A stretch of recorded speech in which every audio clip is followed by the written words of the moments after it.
Siang atau sore Bapak, Ibu, dan teman-teman sekalian. Pada kesempatan kali ini saya akan menyajikan laporan akhir dari proyek karakter building agama. Sebelumnya, perkenalkan diri saya, menganggap saya yaitu Avinda Bimo Rubiantoro. Saya adalah mahasiswa dari kelas CCCA dengan NIM 27023 43315. Saya sangat antusias bisa menjadi bagian dari proyek ini. Bagi saya pribadi, proyek ini bukan hanya sekedar tugas kuliah, melainkan sebuah kesempatan yang sangat berharga untuk belajar secara langsung dan ikut berkontribusi dalam membangun budaya damai di sekitar kita. Sejalan dengan tujuan pembangunan berkelanjutan atau SDG nomor 16, yaitu Peace, Justice, and Strong Integration. Baik, mari kita mulai dengan latar belakang masalah yang mendorong terlaksananya proyek ini. Ada tiga poin utama yang menjadi perhatian kami. Pertama adalah tantangan pluralisme dan potensi konflik. Seperti yang kita tahu, Indonesia adalah negara yang sangat kaya akan keberagaman, yang seharusnya menjadi identitas dan kekuatan kita sebagai bangsa. Namun, keberagaman agama yang seharusnya menjadi identitas dan kekuatan kita sebagai bangsa juga membawa potensi konflik sosial berbasis agama sayangnya masih sering terjadi di berbagai daerah. Kedua, yaitu kerentanan remaja di era digital. Remaja saat ini berada dalam fase pencarian identitas yang membuat mereka sangat rentan terhadap pengaruh eksternal di era digital. Mereka sering terpapar konten yang mengandung narasi intoleransi, diskriminasi, bahkan provokasi. Paparan ini tentu dapat membentuk cara pandang mereka terhadap perbedaan keyakinan. Dan yang ketiga, keterbatasan dialog lintas iman yang otentik. Walaupun berada di lingkungan edukatif, ruang untuk dialog antar keyakinan yang mendalam masih sangat terbatas. Interaksi yang terjadi seringkali hanya bersifat formal atau di permukaan saja, tanpa ada usaha tulus untuk saling mengenal pengalaman dan nilai-nilai individu dari latar agama yang berbeda. Akibatnya, stereotip menjadi mudah terbentuk. Dari latar, dari latar belakang tersebut, kami merumuskan beberapa pertanyaan kunci dan yang tujuan ingin kami capai melalui proyek ini.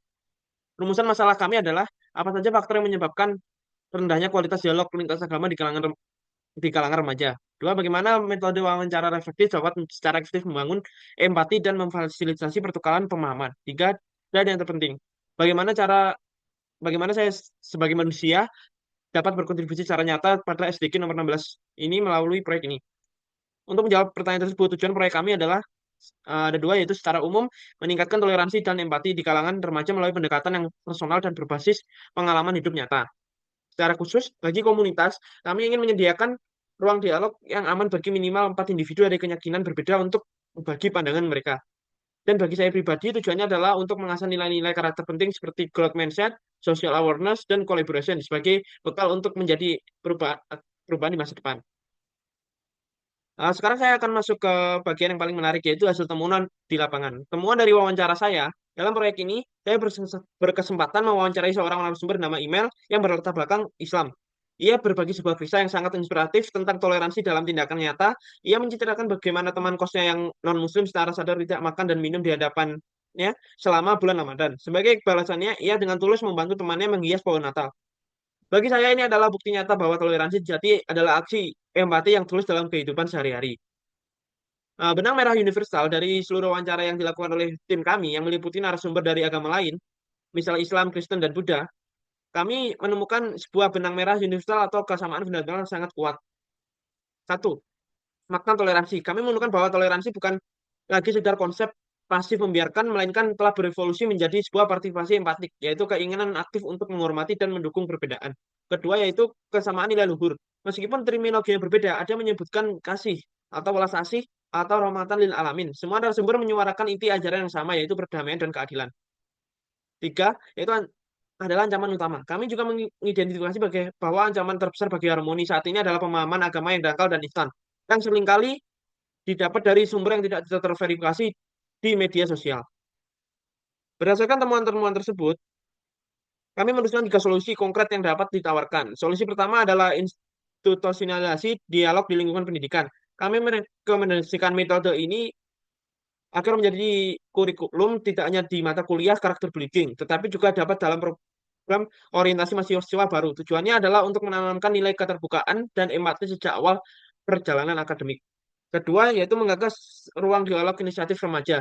Perlu ada inisiatif untuk memperbanyak ruang dialog lintas iman yang digerakkan oleh mahasiswa sendiri. Salah satu konkret kami adalah mengadakan acara rutin seperti Living Library, di mana individu dari berbagai keyakinan menjadi buku hidup yang bisa diajak berdialog oleh peserta. Dan yang ketiga adalah penguatan literasi kritis baik agama maupun digital. Untuk menjawab ancaman pemahaman yang dangkal, kami mengusulkan adanya karya reguler tentang literasi digital kritis dalam konteks keberagaman. Pelatihan ini diharapkan dapat membekali remaja dengan kemampuan melakukan verifikasi informasi atau tabayun dan mempromosikan narasi damai di platform digital mereka, misal TikTok atau Instagram. Terakhir, saya ingin berbagi refleksi pribadi saya ya setelah terlibat dari proyek ini. Proyek ini benar-benar menjadi sebuah perjalanan introspektif yang secara fundamental mengubah cara saya memandang perbedaan dan keyakinan. Pertama, dalam hal social awareness atau kesadaran sosial. Sebelumnya pemahaman saya tentang toleransi lebih banyak bersifat teoritis. Tidak, titik baliknya adalah saat saya mendengar langsung kisah narasumber saya tentang saling menghormati saat Ramadan dan Natal. Saya jadi sadar bahwa toleransi bukan hanya slogan, melainkan tindakan nyata yang lahir dari empati tulus. Kedua, dalam hal perkembangan grup mindset atau pola pikir tumbuh. Proses wawancara ini memaksa saya untuk menanggalkan asumsi dan menjadikan pendengar yang sejati. Jadi pergeseran udah nempel dalam pola pikir saya. Dari yang tadinya melihat perbedaan sebagai tembok pemisah, menjadi melihat sebagai jendela yang memperkaya wawasan. Dan yang ketiga dalam hal penguatan nilai kolaborasi. Nilai kolaborasi yang paling kuat saat sesi diskusi kelompok. Ketika setiap anggota tim memaparkan hasil wawancaranya. Kami menemukan benang merah universal yang begitu kuat. Saya belajar bahwa untuk melihat kebenaran yang utuh, kita tidak bisa memakai kacamata umum. Dan hanya dengan menyatukan perspektif, kita bisa membangun pemahaman holistik. Dan berikut adalah daftar pustaka yang kami gunakan dalam proyek ini. Sekian presentasi dari saya. Terima kasih banyak atas perhatian Bapak, Ibu, dan teman-teman sekalian. Saya harap apa yang saya sampaikan bisa bermanfaat.